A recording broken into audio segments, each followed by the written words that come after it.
تعرف هذا حقه شيء $5، يعني تقريبا شيء 50,000 على السوري. هذا ملف الرايت تبع شاحن، يا يلتقى ويا ما يلتقى. هذا ملف التي اكس، هذا حقه تقريبا شيء $3، يعني بما يقارب 35,000. وهذا ملف التي اكس تقريبا 99% ما راح تلقاه، واذا لقيته بيكون نادرا. تمام، هذا ملف التي اكس. فالمصالحيه بالنسبه للانفرترات الشمسيه، هذا طبعا هذا الانفرتر شمسي. بالنسبه للانفرترات الشمسيه فعندهم بوردات كسر بيشيلوا منها هذا ملف التي اكس ويركبوه محله. وطبعا كثير شائع انه هذا بيضرب ملف التي اكس. انا راح احلل لك اياها ب $0.1، يعني تقريبا بما يقارب 1 سنت. كيف؟ راح نفك هذا ونلفه، ولف هذا نفسه هو لف هذا، بس انت ركز معي منيح. وراح اخليك تفك هذا الملف، تمام، وترجع تلفه من جديد من احلى ما يكون، ويشتغل نظامي 100%. ونفس نفس الترانسفيرايت الاساسي، او نفسه هو الاساسي، تمام، بس انه عباره انه نعيد لفه. تمام. هاي الطريقه بتساعدك انه اذا احيانا ملفات في الرايت ما لقيتها فما بتاكل هم، تلف تجيبه هو بتلفه. او اذا كان المبلغ او سعر هذا الترانسفيرايت عالي فانت مضطر تشتريه. فاذا رجعت لفيته بالطريقه الصحيحه فانت كانك مشتري واحد جديد بس بتكلفه اقل. هون انت بتريح، ممكن بتريح الزبون من المبلغ العالي، وبنفس الوقت انت بتستفيد. تمام. فانا ان شاء الله بهذا الفيديو راح اعلمكم كيف تفكوه وتلفوه من احلى ما يكون، ونعيد مثل ما يقولوا تهيئته باحسن طريقه واسهل طريقه، وما يلزم لك لا قوانين ولا طرح ولا جمع ولا شيء. هي يعني كم شغله بسيطه، تمام، بتركز عليها وترجع تصير تلفه هو وغيره. واي ترانسفيرايت بتشوفه باي بورده انت بدك اياها. طبعا 99% من البوردات الالكترونيه بتحتوي على ملفات في الرايت، وخاص نص بالدوائر اللي تعطينا باور، طبعا 3 امبير 4 امبير ولا والى اخره. تمام. فركزوا معي بهالفيديو هذا، وان شاء الله فيديو بيكون محرز ويستاهل انه تشاهدوه. فخلونا نبلش. هذا الملف اللي راح نشتغل عليه، طبعا هذا راح الفه قدامكم بشكل تفصيلي، اللي من خلاله راح تعرف تلف اي ملف في الرايت انت ما لقيته او انت شفته غالي. تمام. وبدك تركب ملف بس بيكون بتكلفه اقل، منه تريح حالك، تخفف على حالك، ومنه تخفف على الزبون قدر الامكان. تمام. وبعض ملفات مثل هيك تجي نادره، كثير نادره، فالافضل انه تلفه. طبعا وقت تلف انت باللف يرجع كانه جديد 100%. صح انت لافه بس خلص هو دام النحاس نظيف وشغال 100%، ولفك صح فخلص مثله مثل الجديد طبق الاصل. فراح نعمل على هذا الملف الطريقه التجريبيه اللي من خلالها راح تتعلم ان شاء الله انه كيف تلف اي ترانس في الرايت. تمام. فانا هذا ما راح الفه 100% انه يعني خلص بس انا لفيته واركبه، لا، انا راح الفه بطريقه بس انا اشرح لكم الاساسيات او المفهوم الاساسي كيف تلف هذا الملف، كيف تفك الملف، وكيف تاخذ عدد اللفات، وكيف ترتب. تمام. على طبعا على ورقه وقلم تاخذ عدد اللفات وطريقه توصيله. تمام. بدون مشان ما تضيع. طبعا ما يلزمك لا قوانين ولا حسابات ولا شيء، شغلات بسيطه كثير بسيطه. هي عباره عن ورقه وقلم، هلا راح اعلمكم اياها، او انا هلا كاتبها وفكيت منه شوي. بعدين انا راح اكمل معكم بقيه الفك، وشو النقاط المهمه لازم تشتغلوها. تمام. والشغلات المهمه لازم تحطوها، والشغلات اللي ما بتلزم فعادي فيكم تشيلوها. تمام. وكيف تلفون. فخلونا نبلش باذن الله تعالى. فبسم الله الرحمن الرحيم. اول شيء هلا انا اول شغله قبل ما نبلش نلف بدي افهمكم على شغله. طبعا هاي الشغله اللي مكتوبه هون هاي انتم حسب ما بدكم، يعني انتم الطريقه اللي بتريحكم تكتبوا فيها. شو نكتب؟ راح اقول لكم شو نكتب. انا هذا الملف ليكو طبعا شايفين الغلاف او الماده الفرايت اللي تحيط فيه، انا كاسره كسر. تمام. انا تقصدت اكسرها كسر، ما فك نظامي. ليش؟ لحتى اقول لكم ليش بعدين. طبعا انت اذا بدك تفكه فيك تسخن، تحطه بمي بابريق وتسخنه على الغاز او على طبق ليزري وتحطه بقلب، تخلي حتى يغلي. بعدين شو اسمه الماده الفرايت لحالها تتفكفك طبعا من محل ملصقه. تمام. بيفك المادة اللاصقة اللي محطوطة عليه، ففيك تسحبه بكل أريحية ويطلع معك نظامي، ما بيتكسر مثل هيك. وحتى إذا تكسر راح أقول لكم شو تساوي. تمام، فخليكم متابعين. أول شيء أنا لحتى أحسن لف، في عندي أنا طبقات، هو ملفوف عبارة عن طبقات. طبقة مثلا ملفوفة على الجهة هاي، بعدين طبقة فوقها مثلا ملفوفة على الجهة هاي، أو طبقتين فوق بعض ملفوفة على نفس الجهة. طيب أنا هون عندي أهم نقطة هاي فلازم تركزون فيها، إنه هاي الوحيدة اللي لازم ما تخربط فيها. تمام، إنه أنا فكيت مثلا أول طبقة هي طبعا من الملف النحاس، مثلا موصولة هون وموصولة هون. تمام، فأنت وقت ترجع تلف على نفس الطبقة هاي بدك توصل هون وتوصل هون، البداية والنهاية. يعني أنا عندي طبقة مثلا نفرض هذا الملف من 5 طبقات. تمام، فأنا بفك أول طبقة كانت موجودة هون، فك الثاني طبقة ممكن تكون موجودة هون وهون. تمام، وقت ارجع بدي الفه هذول الطبقتين، الاولى اللي فكيتها انا لازم ارجع اوصلها هون وهون، البدايه وين كانت والنهايه وين كانت، والطبقه اللي بعدها نفس العمليه، كانت موصله هون توصله هون، والبدايه والنهايه بتركز عليها. تمام، هاي الاهم شيء بس، وبقيه لف عادي.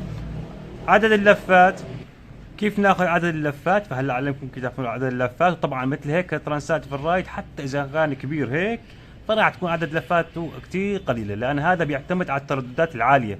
تمام، فما يحتاج لفات كثيره، مو مثل الترانسات البقيه الحديد، فهذيك بتحتاج لفات عاليه لانه تتعامل مع صفايح، عامل بترددات قليله، يعني 50 هرتز ل 60 هرتز. تمام، فبدها عدد لفات كبيره. طيب هون من جهة الأربع أطراف، شوف أنا شلون مسجل. أنت بدك تسجل هيك، بدك تسجل بطريقة تعجبك، مو مهم، المهم تحفظ. من جهة طبعا تحفظ إنه كيف فكيت وتسجل على ورقة، مو تحفظ لي هاي، تحفظ كيف الملف أنت اللي تفكه. تمام، وعلى موجبه بتسجل. أنا في عندي هون صوت ضجة، فكل ما بيصير صوت يمر من صورة أو كذا هاي فبوقف عشان أقطعه بالفيديو عشان ما يطلع بالصوت. تمام، طيب من جهة الأربع أطراف. طيب هاي عندنا من جهة الأربع أطراف، هاي عندي أنا 4 أطراف. تمام، وقت أقلبه هيك فهذا اليمين وهذا اليسار. إذا أنا قلبته هيك أحدد، طبعا أنا من يعني أنا اللي بختار إنه هذا اليمين وهذا اليسار. تمام، أنت أحسن ألف بعدين بس أرجع أفهم على حالي شو كاتب، فبقول هذا اليمين وهذا اليسار، فببلش هذا اليمين وهذا اليسار. تمام، عندي هون هاي الأربعة، هذا اليمين وهذا اليسار. من جهة الأربع أطراف بقصد فيها إنه أنا 1 2 3 4، يعني هاي جهة الأربع أطراف. شوف أنا أول طبقة كانت من فوق اللي فكيته، عدد اللفات 9، يعني أول طبقة من فوق فهي أول طبقة. تمام، تنحسب اللي هي تلف أول شيء. باللف الطبقة الأخيرة هي طبعا الأولى، بس أنا بما أنه عم فك وأرجع ألفه من جديد، فالأفضل بحسب الطبقة الأولى أول طبقة فك أنا بحسبها هي كمان اول طبقه، بسجلها اول طبقه، بس بتذكر انه هي اخر طبقه، ولكن انا مسجلها عندي اول طبقه مشان احسن، مشان ما اخربط، مشان تسهل علي. والطبقه طبعا الاولى الاساسيه الاولى اللي هي اول اللف. تمام، فانا احسبها الاخيره. احنا بدنا نفك ونرجع شد نفس يعني بنفس الوقت، فكل التفاصيل هاي ما بتهم، بس مشان ما تخربط. تمام، بعتقد ان شاء الله فهمت علي.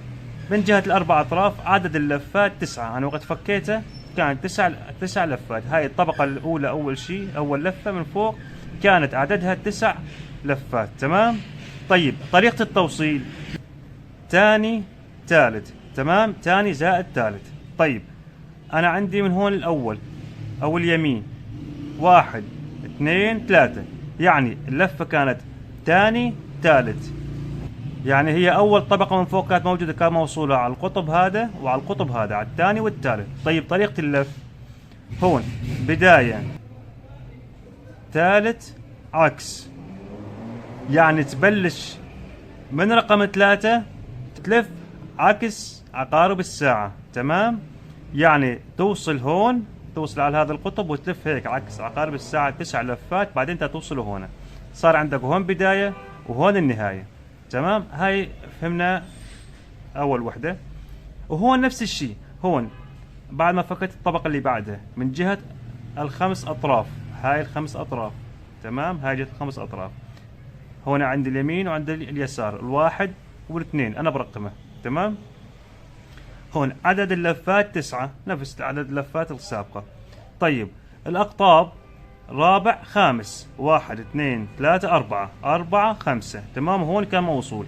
طيب بداية اللف، بداية هي بلش من الرابع، فهذا الرابع 1 2 3 4. تمام، بلش من الرابع. طريقة اللف عكس. تمام، أصير ألف هيك عكس. كم لفة؟ 9 لفات، آخر شيء أوصله هنا. تمام، يعني طريقته كتير سهلة وما بدها شيء، بس إذا ما فهمت منيح شوي ارجع راجع هاي وإن شاء الله تفهم، وهي بكل الأحوال سهلة إن شاء الله تعالى. هنا من جهة الخمس أطراف، وأنا حطيت عليه نفس العملية أنه من جهة الخمس أطراف، كمان هاي السالة جهة الخمس أطراف. طبعا هاي اللفة الثالثة، عدد اللفات كان 25. تمام، ثالث زائد رابع، 1 2 3 4. تمام، طبعا انت تقول لي الرابع كان محسوب اللي فوق، اي ما دخل هاي. تمام، تنوصل معاها عادي، نوصل معاها. ثالث انت مثل ما موجود، مثل ما فكيت بتلف، ما تتدخل بشيء ثاني. ثالث زائد رابع، ثالث رابع. بداية اللف منين؟ بداية ثالث واللف عكس، هذا الثالث وتلف عكس، تلف 25 لفة. تمام، وتوصل على الرابع. تمام، هاي طريقة فكه وتحسب عدد لفاته. طيب انا بدي اعرف يعني شلون بحسب عدد لفاته. بقعد مثلا بشيل هذا واقعد اطلع فيها وعد؟ لا، هيك ممكن تضيع. انت فكيت من هنا. تمام، فكيت من هنا، لنفرض بداية القطب دام واصل لهون، فانت تفك هيك توصل لهون، 1 هيك 2 هيك 3. تمام، بس وصلت لعند القطب نفسه يحسب لفة واحدة، وهيك على هالاساس هذا انت بتلف. طيب انا راح اشيل هذا وراح افك هذا قدامكم، القطب هذا. تمام، طبعا في شغله كثير مهمه بدي اخبركم عنها. شايفين هذا اللون لكن مختلف عن اللون الاصفر. هاي عباره عن لاصق ولكن رفيع جاي على الزوايا. هلا احنا وقت نفك راح تلاقي الملف بس ملفوف بالنص، يعني مستحيل هاي المنطقه بس. تمام، اما المنطقه هاي ما في تحتها شيء، والمنطقه هاي ما في تحتها شيء. تمام، ليش؟ لانه هاي بالشركه وقت يلفوها يصير في شذوذ يعني بالترددات. تمام، فهذا بما انه يشتغل على الترددات العاليه، فالمصممين بيحسبوا حساب مثلا التشتيت بالترددات او بالحقل المغناطيسي. تمام، المهم يعني بتوصل احيانا لحاله القصر، فبالتالي يعزلون عن الاطراف، يعزلون الاسلاك هاي الملفات عن الاطراف، ما يخلون يجي على الطرف ولا يخلون يجي على الطرف هذا. تمام، فيصير اللف بالنص، ويحطون هاي كانه عازل، انه لازم الملف ما يلتف هنا ولا يلتف هنا. تمام، فهاي مهمه ركبوها. حلو، هاي بس حبيت اوضح لكم اياها قبل ما نبلش بفكوا نكمل فكوا. هاي فكيت اللاصق اللي فوقه، وفكيت هذول الجناب. شوف هذول هن طبعا مو بالسهوله يتقطعوا او شيء، ترجع تستخدمهم مره ثانيه مو مشكله. وحتى اذا هذول ما لقيتهم او تشقفوا معك، فانت فيك عادي يعني بس انه خلي لفك بالنص عادي ما تحطه. تمام، فيك انت بتحط اي شيء هون، يعني بس شيء عازل، طبعا مو شيء ناقل الكهربائي، اي شيء لاصق او كذا بيعزل هاي المنطقه.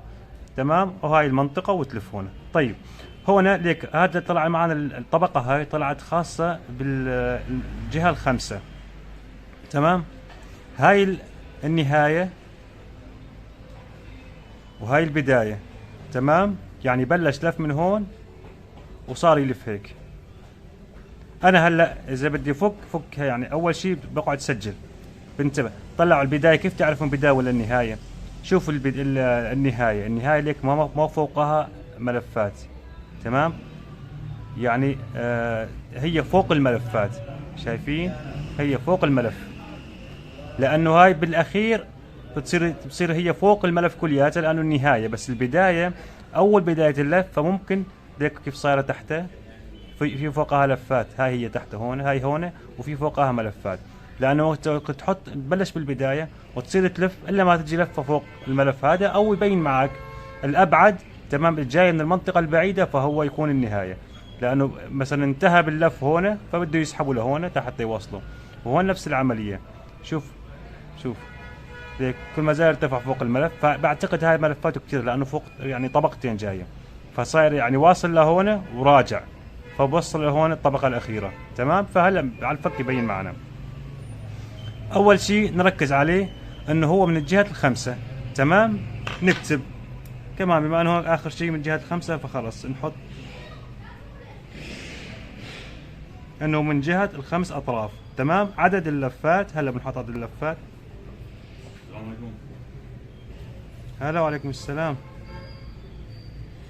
جاهزة؟ لا، بعتذر جاني زبون. فهنا شو سجلنا؟ سجلنا عدد اللفات. طب قديش عدد اللفات؟ لسه ما فكينا. طيب هو نجي عادينا على الاقطاب اللي واصله عليها، واصل على الواحد وعلى الاثنين مثل ما انتم شايفين. واحد اللي هذا سلك منه وهذا السلك، واحد واثنين. نسجل، نحط هون نقطتين، واحد اول زائد ثاني، بعدين نقطتين. البداية منين؟ البداية من رقم اثنين، عفوا البداية من رقم واحد. بداية من رقم واحد، بداية أول. تمام، نهاية أو خلص احنا قلنا أول والثاني، دام البداية الأول فالنهاية الثاني فلا محالة. طيب ضل في عندنا خطوة كمان، إنه طريقة اللف لازم مثل ما هو ملفوف بتلف عاكس، تلف عكس، مع تلف مع. تمام، شوفوا هون بلش من هنا وانتهى هنا، فطريقة اللف هيك.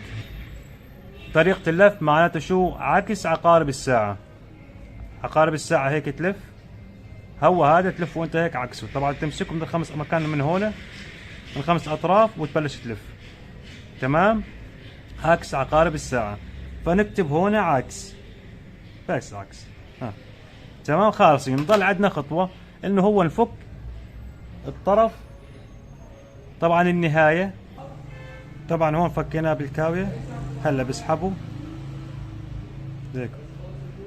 تمام، بلش هلا عادي نبلش نحسب عدد اللفات. بداية نهاية الملف هون. تمام، واقف هون، بيجي بنزل هاي واحد، اثنين، ثلاثة، أربعة. شلون وقف هون وأقول الرقم العدة. خمسة، ستة، سبعة، ثمانية، تسعة، 10، 11، 12، 13، 14، 15، 16، 17، 18، 19، 20. 20 لفة، هذا 20 لفة. تمام، فهلا أنا بفكه.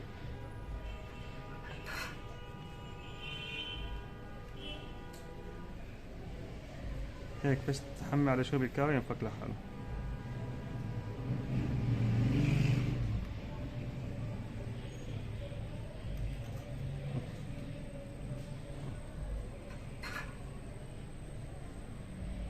تمام، هاي انفك. هذا طبعا السلك، هذا السلك 2.5، يعني 2.5 دزين. تمام، 2 من 10. هلا شو صار؟ عندنا 20 لفة. تمام، ونفك الأخير بنفس الطريقة. هلا بعتقد الفكرة صارت واضحة. اللف كيف اللف؟ مثلا فكينا هذا. تمام، هذا اللي فكيناه. هلا برجع جيب واحد مثله نفس القياس. أهم شيء يكون نفس قياس السلك. ليش نفس قياس السلك؟ بشان اول شيء بيكون يتحمل، اذا قياس السلك محدد على الامبير اللي بيستحمله او اللي يعطيه الملف، فبشان يستحمله السلك يعني على قد السلك. تمام، مخصص الامبير مشان ما يحترق الملف، وبنفس الوقت ينطي الامبير المطلوب. ثاني شيء مشان ما تتعبى الاكرة على الاخير، البوبينه تتعبى على الاخير. تمام، ما عاد في مكان الملفات الثانيه، فهون ما راح يمشي الحال. فلازم يكون نفس قياس السلك.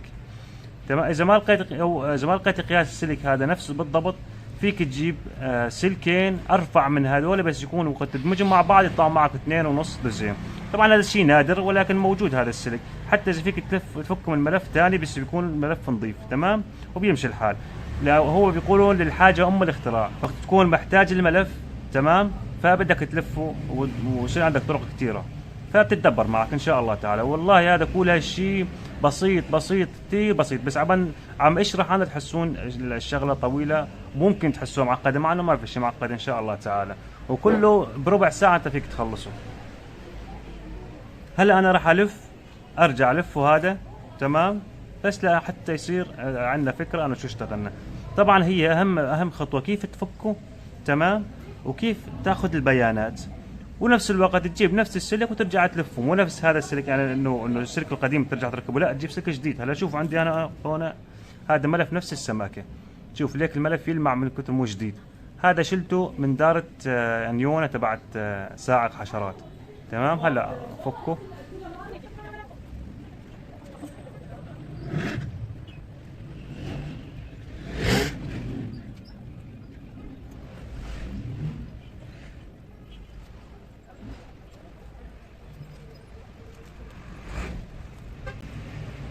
بعتقد هون حاج لهون نقصه.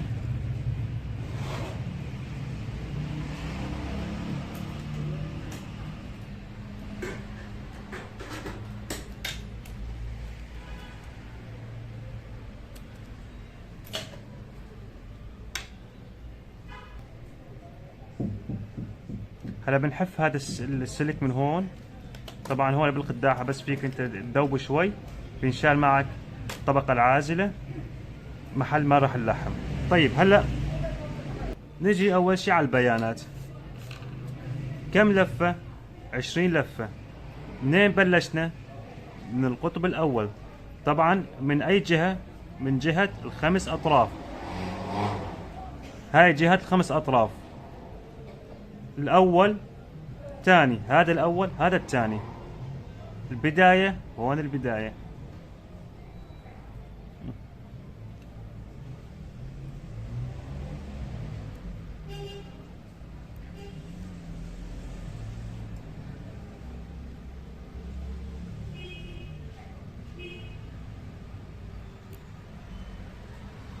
تمام، هاي البداية دخلها هيك،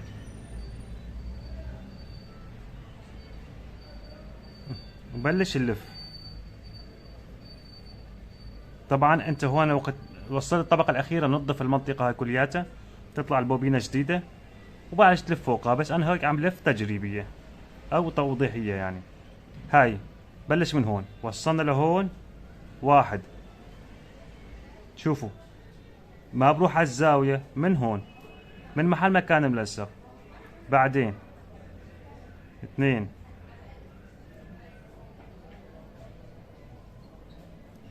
ثلاثة،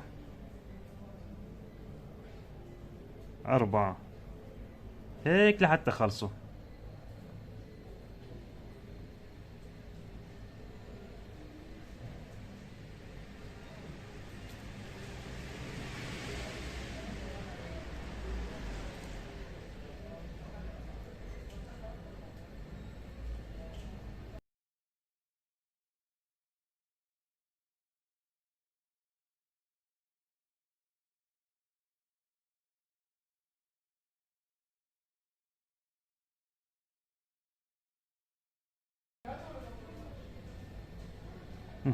هاي النهاية، بيجي بدخله من هون وبلفه.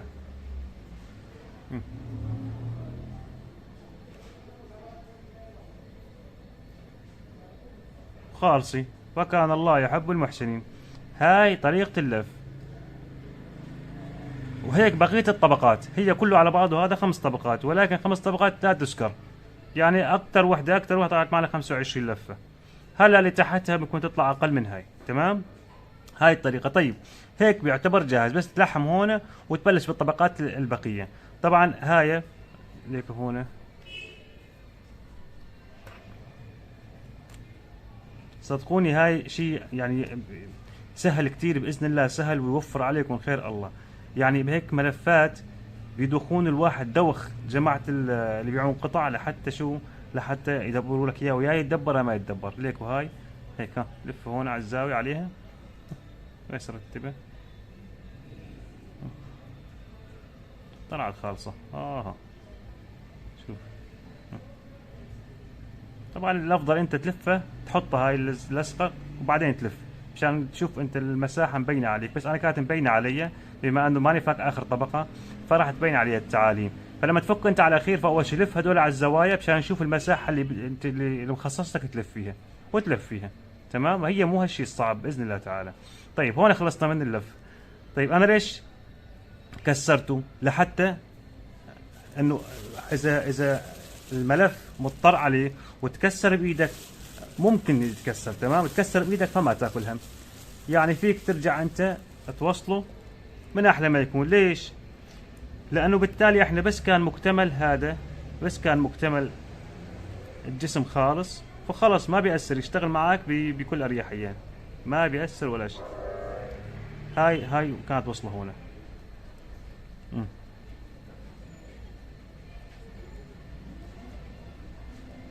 جيب سكتين او هذا الالتيكو،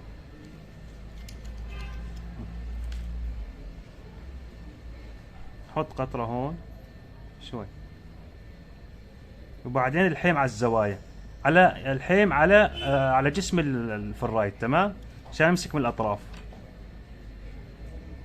ولا تفكر انه يصير فيه انه خطأ او شيء. لا يشتغل نظامي باذن الله تعالى من احلى ما يكون. طيب بس اصبر، بس هيك ركبه منيح واصبر عليه شويه قبل ما ينشف.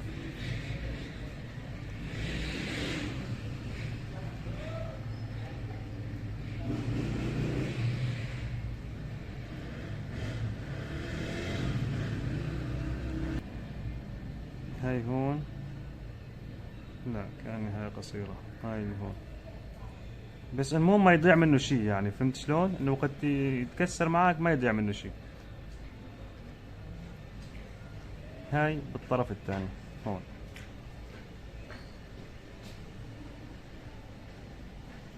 تمام، حط على الجسم،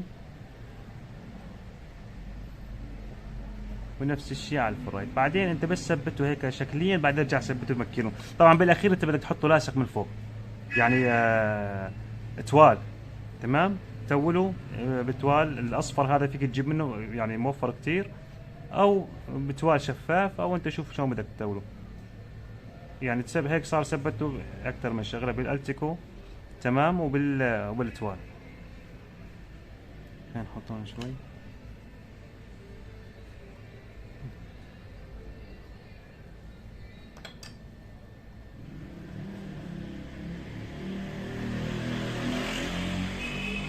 على فكرة الحلوة فيه انه وقت ينكسر يعني تحسه انه بيقول لك تعال وصلني، يعني انه ما يتخربط مكانه. خلاص القطعة ما تركب الا بمحلها، اذا مو بمحلها ما راح تركب معك. شوف تحسه كأنه مو مكسور.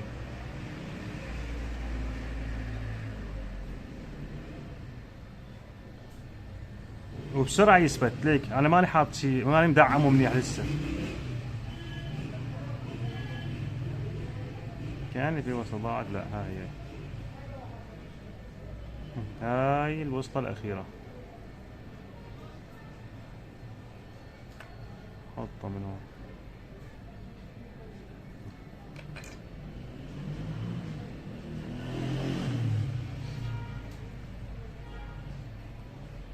تمام، هلا بس ينشف شوي انا بدعمها على 24، بحط هون بصير بلاستيك تبعه والفرايت احط بيناتهم التيكو، فبيمسكون بعض. ومن هون بحط، ومن هون بحط قطرات، ومن هون بحط قطرات، مو يعني شيء ضخم، تحط قطره قطره وبيمسك لحاله. وبعدين تحط فوقه التوال. اذا عندك انت توال شفاف فطرفه لحتى يصير نفس السماكه العرض هذا، ولفه. تمام، او جيب مثل هذا اللاصق اللي محطوط عليه اصفر موفر بالسوق، كمان في ارفع بيجي هون، او اذا مو رفيع بالمقص انت تطرفه. وباذن الله تعالى راح يشتغل من احلى ما يكون. وانا اكثر من ملف لاف، طبعا لفيت ملفات مو بس صغر، هذا لفيت ملف تبع شاحن 20 امبير، طبعا من الدفعات القديمه. الشاحن الترانس الفرايت تبعه كان مضروب، انا لفيته كامل واشتغل الحمد لله من احلى ما يكون. طبعا ترانس الفرايت كيف بيعطل، او شو يعني شو العوامل او المؤشرات اللي بتدلك انه الملف عاطل، فهاي ان شاء الله ننزلها فيديو ثاني باذن الله تعالى. طبعا وبالنسبه اذا انت ما عندك بيانات كامله وبدك انت تلف شيء على مزاجك، بدك تلفه لداره معينه. طبعا انا مقطع الفيديوهات حسب الضجه، يعني احيانا بقسم الفيديو بوقف وبعدين بشيل اذا في ضجه او شيء. تمام. اي فانت اذا بدك تلف ملف على داره معينه انت بدك تصممها، ففي عندي يعني قائمه تشغيل منزلها على القناه بتشرح لك كامل باذن الله. طبعا منزل سلسله ولسه ما كملتها، ان شاء الله راح اكملها قريبا باذن الله. فهذيك بتخليك انت تعمل التصميم اللي بدك اياه والمقاسات اللي بدك اياها وكيف تلفه وكيف تحسب عدد اللفات والى اخره، وكيف تطلع الجهد وكيف تحسب الامبير اللي بدك تعطيه او بدك تسحبه والى اخره. تمام. فهذا انا حبيت هيك اعطيكم هذا الفيديو الف لكم اياه، لانه كثير انا يعني مثلا بتكاسل ما بدي لف او بدي اخذ واحد جديد، فالقى سعر يعني مثل هذا حقه 40,000 مدري 35,000، حرام ليش؟ ونفس الوقت مو بالساهل تلقاه. فقلت انه بما انه الحمد لله عم احسن ريح حالي فبريحكم ان شاء الله تعالى. ومنه فمثل ما بيقولوا خير الناس من فاد واستفاد. واذا عجبكم الفيديو بتمنى تدعمونا بلايك ومشاركه الفيديو لحتى الناس كثير تستفيد ان شاء الله من الفيديو. واذا ما كنت مشترك اشترك بالقناه، واي استفسار حطوا لي بالتعليقات، انا بحب ارد على التعليقات على فكره. وبس هيك، والسلام عليكم ورحمه الله وبركاته.